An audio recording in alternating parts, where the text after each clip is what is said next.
Hi, brothers and sisters. Welcome. If you're new, my name is Pamela, and it is nice to meet you. So, I'm not sure if you were going to get this message first or my 3 days preparation video first. Either way, I just wanted to bring this to you because I felt that others would be excited to know. The bride of Christ, of course.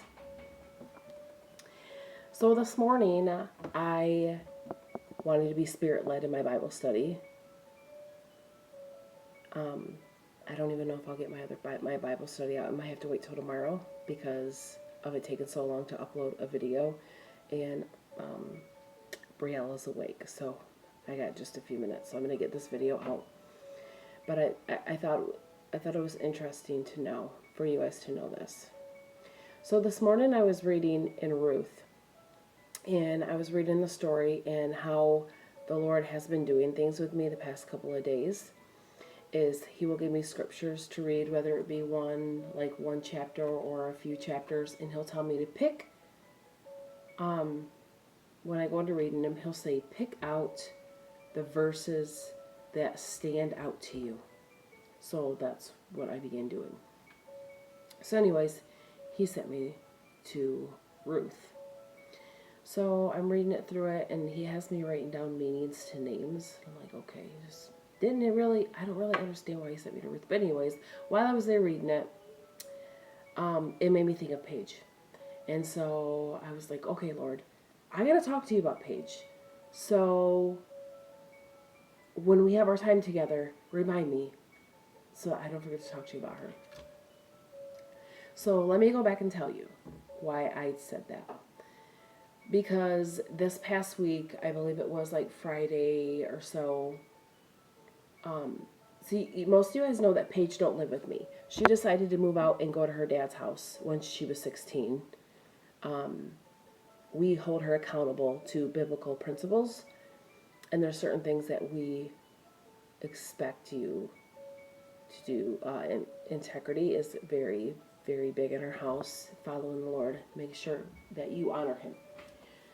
So we noticed she's a teenager. We know teenagers do teenager things, but she wanted to go live with her father, which her father does not know God, so he will cater to the flesh. So she went there and lived with him. Things got a little tough. She did come back here and live back here for a couple months. Then was supposed to go on a visit for a couple weeks during Christmas a couple years ago.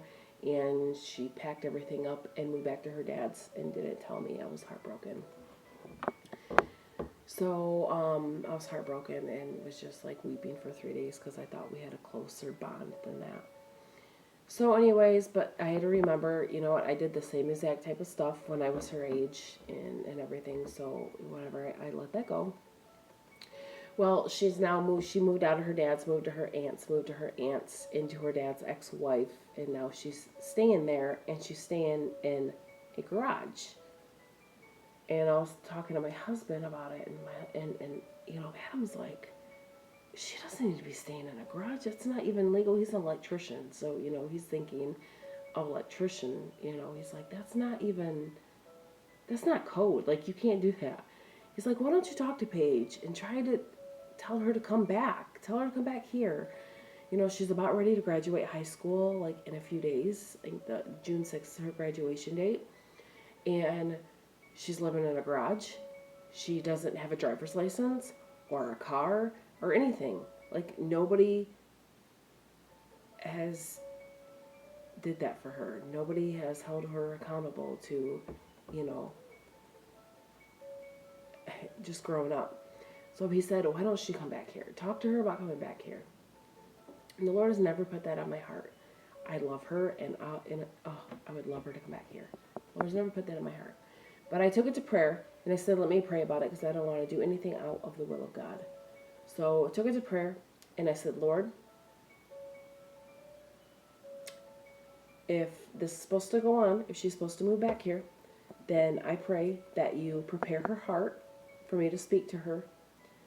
And if I'm supposed to talk to her about it, have her call me this weekend.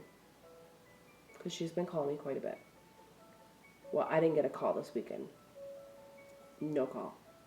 So I took it to the Lord today, and when I was up getting ready to get my prayer closet, I was like, Lord, about Paige. He stops me right there, and he said, it is too late for that. You don't worry about Paige. Let me take care of her. So we're going to be gone. We're going to be gone soon. Not enough time for her to move in. He said, she's not going to change anything in her life because she's living in the world. She's not going to change anything in her life until you're gone. That will be her wake-up call. She's living in the wilderness. She's doing things as the world. She's not living for him. So then he gives me a number. He told me to look up 442 in coordinates because I always ask for confirmation. Looked up 442 in coordinates, and it means a place in the wilderness. So, the Lord is telling me, don't worry about Paige. Yep, she's in the wilderness. I'm going to take care of her, but there's not enough time to get her, to talk to her about moving back and getting her back into your home. There's not enough time for that. So, I'm just going to give it to God. But I figure that, you guys would be interested in hearing about that. I know a lot of people are tired and weary and just ready to go. So I figure others would like to hear what the Lord has spoken to me about. So I may end up getting this Bible study out that I did today. I may end up getting it out. If it's not that important, if the Lord gives me something else, I will put it above that. Basically, and you guys can tell me if you're interested in hearing more about it. I'll just kind of give you kind of a quick overview about what I studied. It was really funny because the Lord had taken me after Ruth. The Lord told me to go to Isaiah, and I'm like, I don't want to read about Isaiah. I don't want to read about the end times, what's going to go on with, what's that called?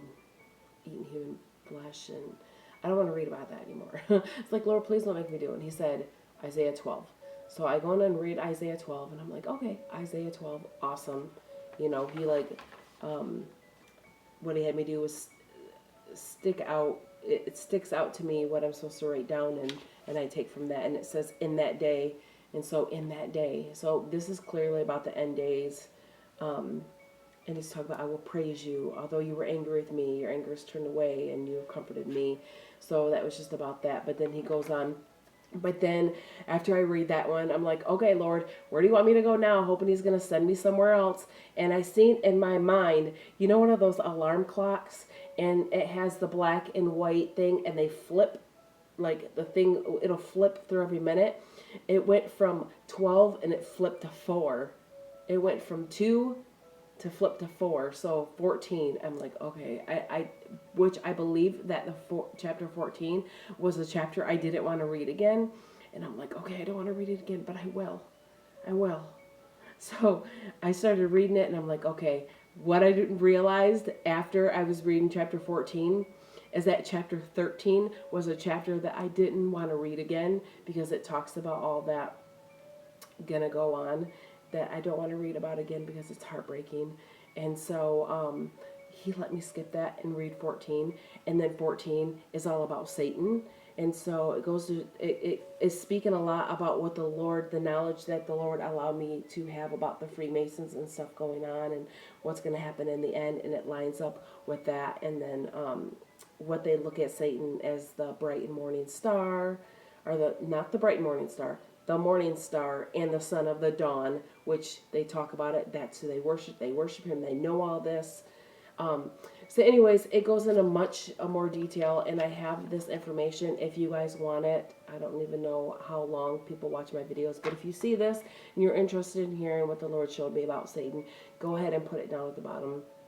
If the Lord really presses on my heart to put this out, then I will. If not, if he gives me another message, I will do that too. But I'm going to go ahead and end with this. My message is going to be 10 minutes. So with that, God bless you, and we'll meet each other soon.